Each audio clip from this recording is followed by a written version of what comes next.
Everyone deserved their refunds, back David CEO. We never agreed to fund your vacations, irresponsible spending habits, and potentially list 18 plus VTuber model. If you aren't going to refund us, you should at least not have kicked us from the Discord.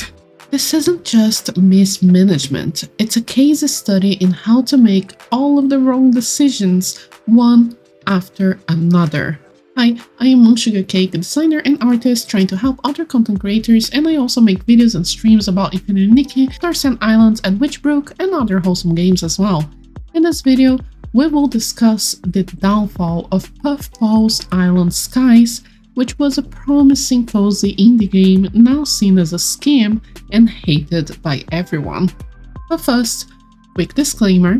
I want to state that I will talk about certain lawsuits and legal actions very superficially because, as you can see here in my qualifications, I am not a lawyer and not really knowledgeable about legal affairs, especially of other countries such as the United States. In April 2022, 40,000 people contributed together $2.5 million on Kickstarter to make Puffpals Island Skies a reality. Puffpals was a video game created by a plushie company called Fluffnest. The game looked so promising. Everyone had just played Animal Crossing New Horizons during the pandemic. Cozy games were on the rise, and as people were moving on from Animal Crossing, Puffpals was just the perfect game. Although it was the devs' first game, which could raise some eyebrows, they already owned a successful plushie business, Fluffnest. There you could see the designs of the villagers, and it kind of built the trust, as you'd think they'd know what they are doing and have enough to invest on the game's development. The Kickstarter went viral, and it got funded in record time, raising $2.5 million, with some really high value tiers that reached its limit, like the $5,000 tier that had 5 backers.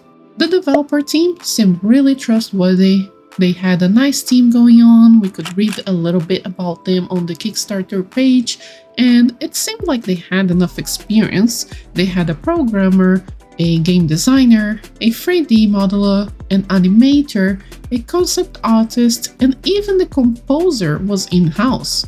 Content creators loved the game and started covering the potential, and everything seemed really legit. But the signs were there all along. We all just ignored, thinking that they were acting in good faith. The first sign was really early on. They created a private Discord where you could only join and get that communication if you backed on Kickstarter. This Discord server apparently had a NDA for the alpha backers as well, which prevented many people from speaking up for a long time. Communication at the actual Kickstarter website was very vague and getting more and more rare, with them usually posting just once every few months.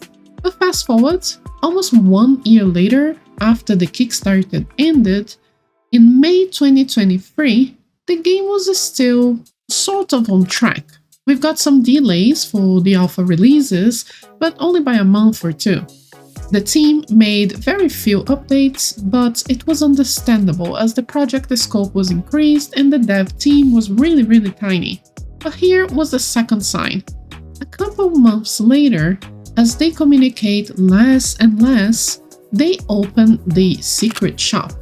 And from now on, we backers will have very few updates. And when we do, it's usually emails about the plushies. I remember I thought, well, that's annoying because I don't care about your shop. I backed your game, not your plushies, but I brushed it off as being just one more day in our capitalist society. As time went on, the devs, still communicating very rarely, finally showed up in September, only to say that the alpha will be pushed back again. You will see that this is a trend, and we are only getting downhill from here. For the next few months, they released the alpha and some updates to it, which was nice, leaving us with Alpha 1.3 by February 2024, which by the way was very bare bones, but anyways. The devs then proceeded to completely disappear. Like radio silence, not a word, again, until August 2024. They finally break this silence by sharing a couple updates where they say, "We've got some cool updates and news to share with you, while our amazing devs are busy at working copious amounts of coffee and building the island skies. You may have noticed that we've been a bit quieter than usual with our update. During this time, we've been doing work behind the curtains, making sure we are right on track and refining our plans." On another update, they say the final release is on track for 2025, but at the same time, they also push back the early access once again, which was planned for the end of year 2024, which was odd since the final release is on track, so why push back the alpha update? Anyways, in this update, they also claim, "We have been focused on addressing a long-standing issue within Fluffnest. We've always faced various challenges being a small and remote team, but as the Island Skies project has grown, Lily and David, so the founder and the CAO, have become increasingly stretched thin. Responsibilities often fall solely on one person, which is unacceptable." And keep note of these couple messages because it will be important later on.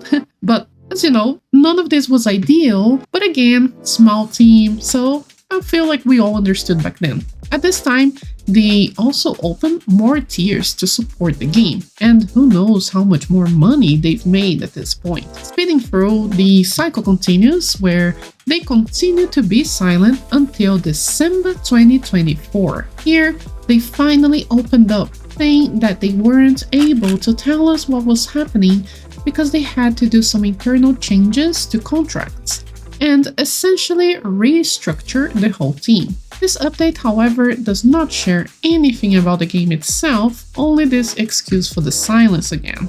In the comments, you could see that even after years of miscommunication, pushbacks, and essentially not really having a game to play, most backers were still positive and supportive, like this one, which is fine. But some backers' patience started to run out. More and more people were voicing their concerns and dissatisfaction on the comments in the Kickstarter page. For example, this one. "I am beyond saddened by the delays and failings in communication that your company has displayed.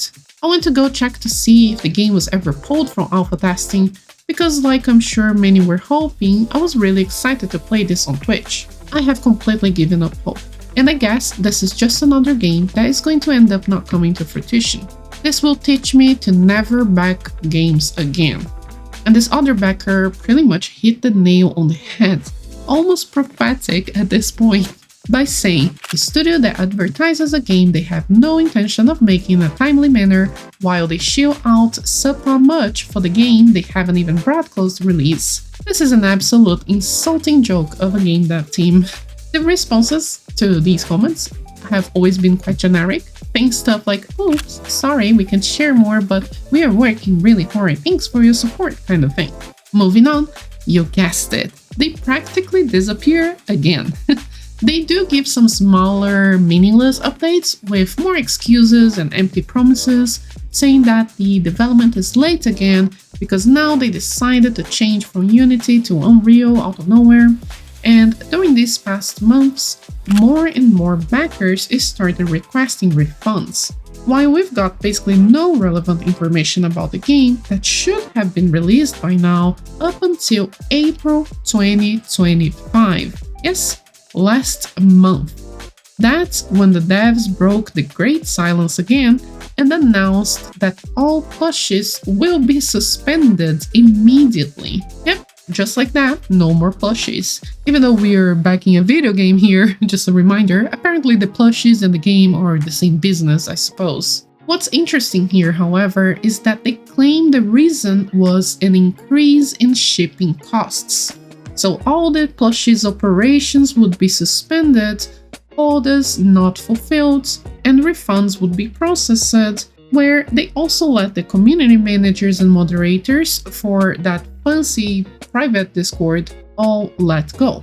And I wasn't there, but as you can see in this Reddit post, apparently everyone who complained on Discord about this entire mess was instantly banned by the founder of the company. Yep, from the premium, join only if you pay Discord.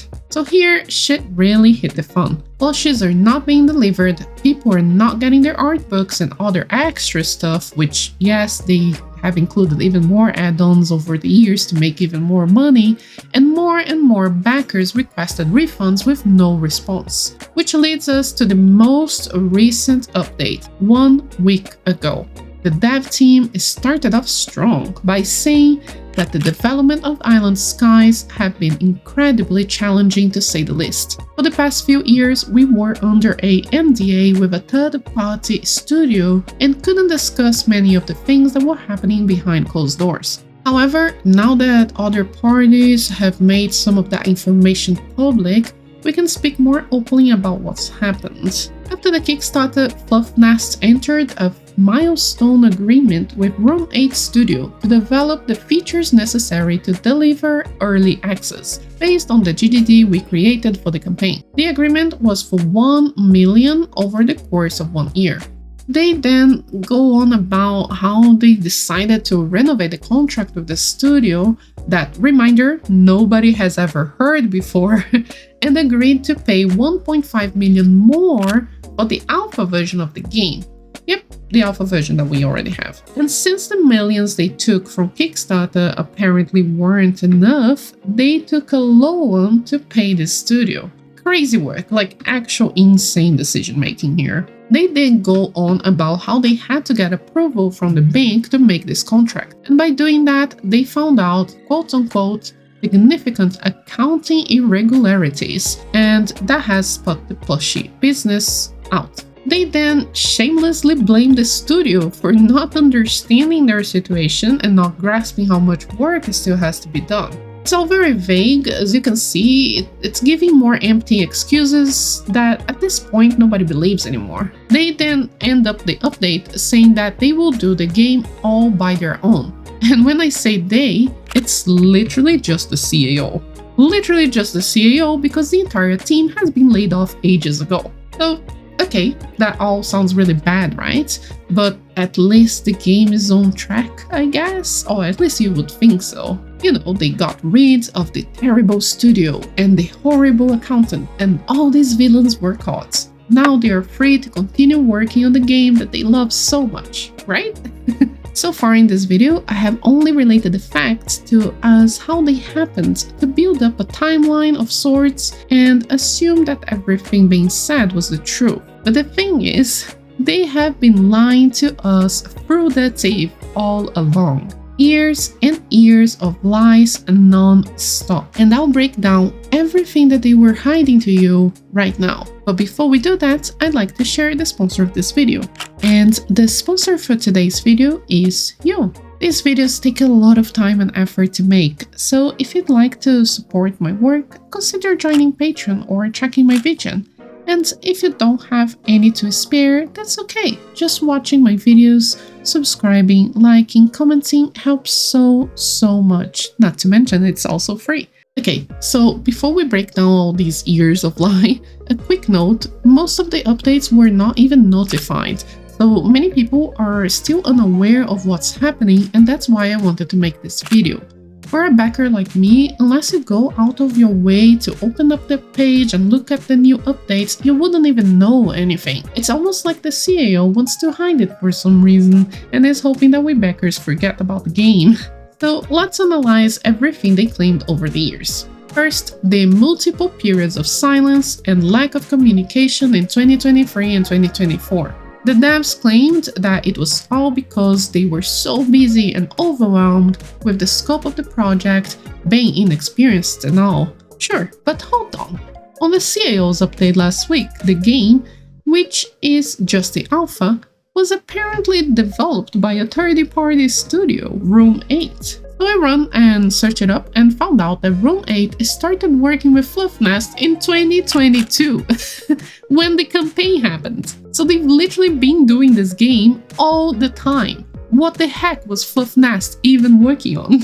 Not only that, but the way I found out this information was very interesting. But first, I want to bring you back to August 2024, when they claimed that the game was being pushed back again because they had to restructure the team. Not sure what team, since the studio made the game, but anyways. What I find out, however, is that in August 2024, Fluffnest encountered their first lawsuit. That, by the way, they did not tell any of us about. Blade Funding opened a complaint against Fluffnest in August 2024 for $98,000. And that's what I mean with interesting, because thanks to this amazing Reddit post, I then found out that Fluffnest has gotten a total of 5 lawsuits so far, maybe even more that haven't seen the light of the day. Roommate, for example, the studio making the actual game, is one of these 5 lawsuits. They opened a complaint that Fluffnest owes them almost $2 million for the game. They have filed a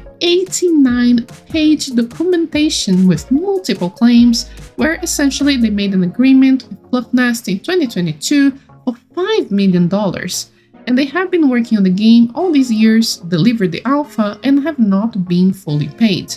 Fluffnest did not pay them, at least not fully. Remember how just a few days ago, the CAO claimed that all the problems were the studio fault, and that they agreed on a $2 million project, not a $5 million one. Right after they did the whole loan, by the way. Then apparently, Fluffnest is not paying their amazing concept artist, David Riono, which is an amazing artist, by the way. Thank you so much, Mage, for sharing this artist portfolio with me, who also filed a complaint asking for $11,000. If you search for Fluffnest in this Trellis website, you can find the other 2 files and complaints, such as, for example, the credit card claiming Fluffnest owes them $49,000, and finally the funding company for $62,000. And it's also been alleged in some comments that Fluffnest did not pay their taxes properly and also owe $22,000 in taxes, but I couldn't really find that info. Again, just a quick reminder, I'm just a girl, I have no legal knowledge, especially of another country, but reading superficially, that's what I understood. If you're more knowledgeable than me in this topic, which you definitely are, feel free to read it yourself. I have linked all the sources on the description below. So all that takes us to an approximate amount of $2 million owed, which is interesting to think about because they've got $2.5 million from their Kickstarter. Not to mention their extra add-ons and extra tiers that they sold, plus all of the multiple plushies that they certainly profited from as a business. Needless to say, the backers are raging in fury, which is totally valid and, have been dropping very interesting comments on the Kickstarter page, bringing up even more dirt to dig. Was this a scam from the start? Fluffnest dropped incomplete alphas and disappeared since then with no product anymore. Why does David and Lily, or the CEO and founder, just a reminder, get to act like they are above the rules set by Kickstarter and laws? Tax evasion, defaulting loans, unpaid employees, evading lawsuit court papers, threatening to file bankruptcy if pursued, outright stating remaining campaign funds have been funneled to an undisclosed company, stealing plushie purchases without fulfilling those orders, while we just have to accept getting our money stolen and no product left without putting up a fight. Us backers just want refunds and honest answers, but have been unwanted with the constant lies and inappropriate jokes. PayPal limitations prevent refunds. Supply issues to China tariffs is the cause of plushie business closing. Jokes of abuse. Prozac. 18+ VTuber model to stream League of Legends. Yelling voice note. Call me fake one more time. I'll ban you, B. Holy jeez. What was happening down that Discord? This is so unhinged. And the worst thing is that as you scroll down further, it only gets worse. You can also read, everyone deserved their refunds, back David CAO. We never agreed to fund your vacations, irresponsible spending habits, and potentially list 18+ VTuber model. Please tell us what's going on with the game. Please give us back the refunds. Your loans, artist payments, and resulting lawsuits are your responsibilities. If you're gonna ignore both backers and lawsuits, then why are you still here posting infrequent sporadic updates? Love the passive aggressiveness, by the way. Another one is, if you aren't going to refund us, you should at least not have kicked us from the Discord. And someone giving support saying deserves his 250 quid back. It's not a small amount, and he's been asking for it since like March, way before the refunds closed. So even refunds asked years ago are still not being processed, which is unacceptable in my opinion. Some people still try to give support to the CAO even amidst all this chaos, claiming that Kickstarter isn't really guaranteed, so you should just accept it and move on. But like this backer mentioned, they still broke the terms of service of Kickstarter. They misled us to think this was being developed by a small group of indie devs. Turns out it was a fully outsourced from the start, and they are only telling us now. Misleading, lying, and breaking the laws. Now, they're still lying and misleading, saying we, but it's only one guy making the game now, if there is even a game. Follow that, David. Lies, lies, and more lies. This has to be stopped. There was also this other backer who said, "Oh, I've never been fooled into thinking I have any cause of action personally. I backed other Kickstarters and they weren't fulfilled for whatever reason. I'm familiar with this sort of thing. I do have a problem with this guy lying to my face though.